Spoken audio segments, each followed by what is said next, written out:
नमस्कार। हाल ही में social media और भारतीय न्यूज चैनलों की स्क्रीन पर एक खबर ने सबका ध्यान खींचा। एक बड़े भारतीय न्यूज चैनल की एक बहुत जानी मानी एंकर ने लाइव टीवी पर यह दावा किया कि ईरान में हालत इतने खराब हो चुके हैं कि वहां के नागरिक अब ईएमआई पर यानी किश्तों पर रोटी खरीदने को मजबूर हैं।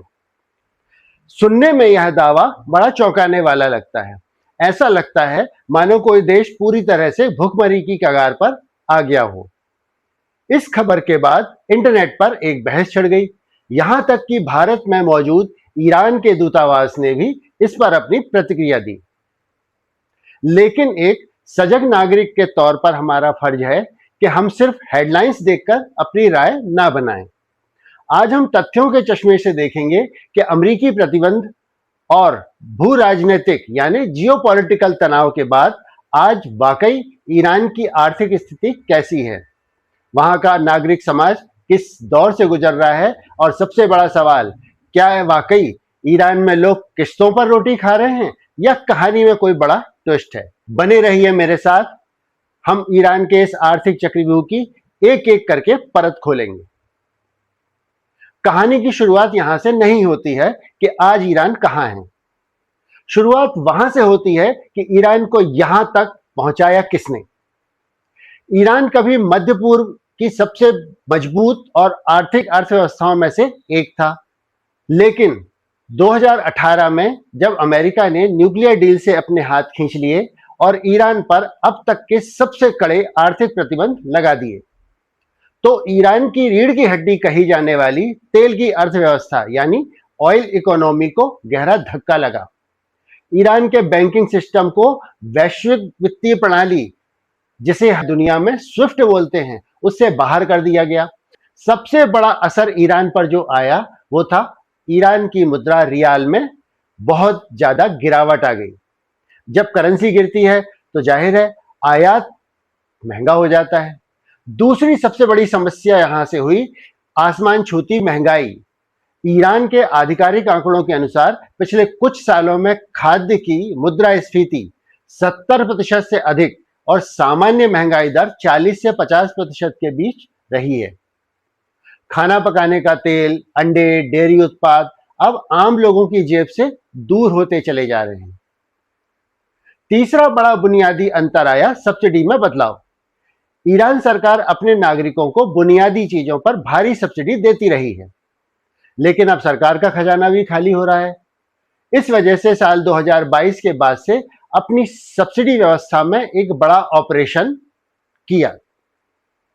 अब यहां समझिए, जब एक ईरानी मिडिल क्लास परिवार की कमाई आधी रह जाए और सामान के दाम 4 गुना बढ़ जाएं, तो समाज में तनाव बढ़ना लाजमी है। इसी आर्थिक तंगी ने जन्म दिया उन तस्वीरों को जिन्हें लेकर भारतीय मीडिया में इस तरह के दावे किए जा रहे हैं। अब आते हैं हमारे आज के सवाल पर। क्या ईरान में वाकई लोग बैंक से लोन लेकर या क्रेडिट कार्ड से स्वाइप कर रोटी खरीद रहे हैं? इस दावे के पीछे दो प्रमुख बातें हैं जिन्हें हमारी मुख्य धारा की मीडिया ने थोड़ा सनसनीखेज बना दिया है। सबसे पहले यह जान लें कि वहां भारतीयों की तरह हर घर में रोटी नहीं बनाई जाती। पहले साझा चूल्हा होते थे, अब उनकी जगह रोटी की दुकानों ने ले ली है, जहां बड़े बड़े तंदूर होते हैं। सबसे पहला इसका पहलू है पारंपरिक खाता सिस्टम।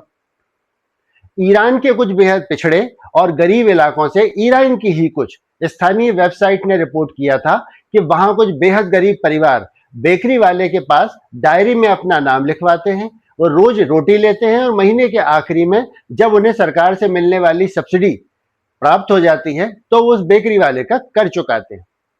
इसे हम और आप अपनी आसान भाषा में क्या कहते हैं? दुकान पर खाता चलाना या उधार पर सामान लेना। भारत के गांव और कस्बों में यह बेहद आम है। हम राशन की दुकान पर पूरा महीना सामान लेते हैं और महीने के आखिरी में उसका हिसाब कर देते हैं। इसे कॉरपोरेट और मॉडर्न बैंकों वाली ईएमआई कहना तकनीकी रूप से गलत और मेरे ख्याल से बढ़ा चढ़ाकर पेश करना है। दूसरा इसका पहलू एक यह है कि ईरान सरकार ने जब गेहूं और आटे पर दी जाने वाली पुरानी सब्सिडी व्यवस्था को बदला तो उन्होंने एक तकनीकी प्रणाली लागू की। सरकार ने आम नागरिकों के मौजूदा बैंक डेबिट कार्ड को एक विशेष सरकारी सब्सिडी सिस्टम से जोड़ दिया, जैसे हमारे यहाँ आधार जोड़ा जाता है, ठीक उसी तरह से। अब जब कोई नागरिक बेकरी पर जाता है, वह अपने सामान्य कार्ड से भुगतान करता है।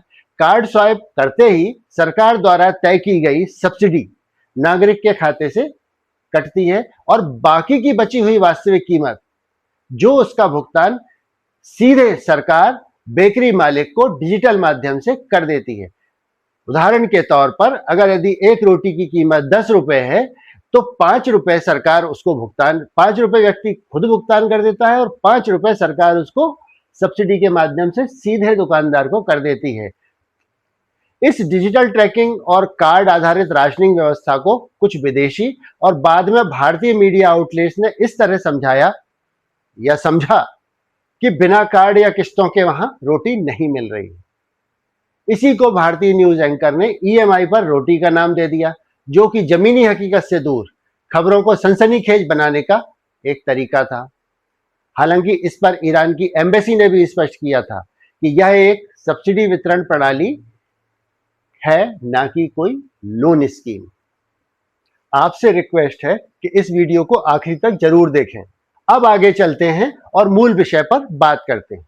भले ही ईएमआई पर रोटी का दावा अतिशयोक्ति हो, लेकिन इसका मतलब यह बिल्कुल भी नहीं है कि ईरान में सब कुछ ठीक है। ईरान का नागरिक समाज इस वक्त एक बहुत ही कठिन दौर से गुजर रहा है। तस्वीर का यह पहलू देखने के लिए बेहद जरूरी है यह समझना कि ईरान में मिडिल क्लास सिकुड़ रहा है। महंगाई की मार ने ईरान के एक बहुत बड़े मध्यम वर्ग को गरीबी रेखा के नीचे या उसके बेहद करीब धकेल दिया है। इससे कोई इनकार नहीं कर सकता। लोग अपनी जमा पूंजी बचाने के लिए प्रॉपर्टी या सोने में निवेश कर रहे हैं, क्योंकि बैंक में रखा पैसा अब उसकी कीमत खो रहा है। दूसरा विषय है रोजमर्रा का संघर्ष। भोजन और दवाओं जैसी आवश्यक चीजों के लिए लोगों को लंबी लाइनों में लगना पड़ता है। कुछ दुकानदार डेयरी प्रोडक्ट्स और राशन को किस्तों पर देने लगे हैं, जो दिखाता है कि नागरिकों की क्रय शक्ति बहुत कमजोर हो चुकी है। तीसरा, विरोध और बदलाव की चाहत, जैसा कि हम यूरोपियन मीडिया और भारतीय मीडिया में भी देख रहे हैं। आर्थिक तंगी और सामाजिक पाबंदियों के खिलाफ ईरान की सड़कों पर समय समय पर बड़े विरोध प्रदर्शन देखने को मिले हैं, इससे कोई इनकार नहीं। विशेषकर वहां की युवा आबादी और महिलाएं अपने अधिकारों और बेहतर भविष्य को लेकर लगातार आवाज उठाती रही हैं। इन सब के बावजूद ईरानी समाज की एक और खासियत है, उनकी सांस्कृतिक जीवंतता। इतनी पाबंदियों और मुश्किलों के बाद भी वहां का सिनेमा, वहां की कला, वहां का व्यापार किसी न किसी तरह खुद को जिंदा रखे हुए हैं। वे प्रतिबंधों के साए में जीने के आदी हो चुके हैं, जिसे वे प्रतिरोध की अर्थव्यवस्था यानी इकोनॉमी ऑफ रेजिस्टेंस कहते हैं। ईरान की आर्थिक स्थिति वाकई गंभीर है।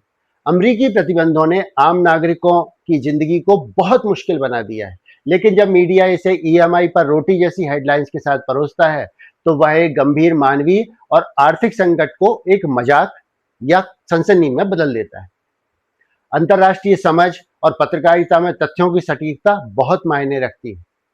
ईरान में संकट आर्थिक नीतियों और प्रतिबंधों का है, न कि इस बात का कि वहां लोग रोटी के लिए बैंकों में किस्त भर रहे हैं।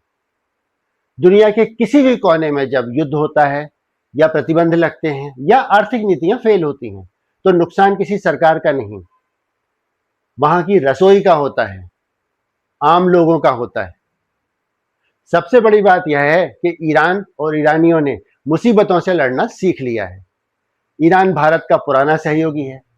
इस नाते उम्मीद रखें कि हालात सामान्य होते ही सब कुछ फिर से पटरी पर आ जाएगा। सुनते रहिए, सोचते रहिए और सच के साथ बने रहिए। नमस्कार, मैं संजीव परसाई।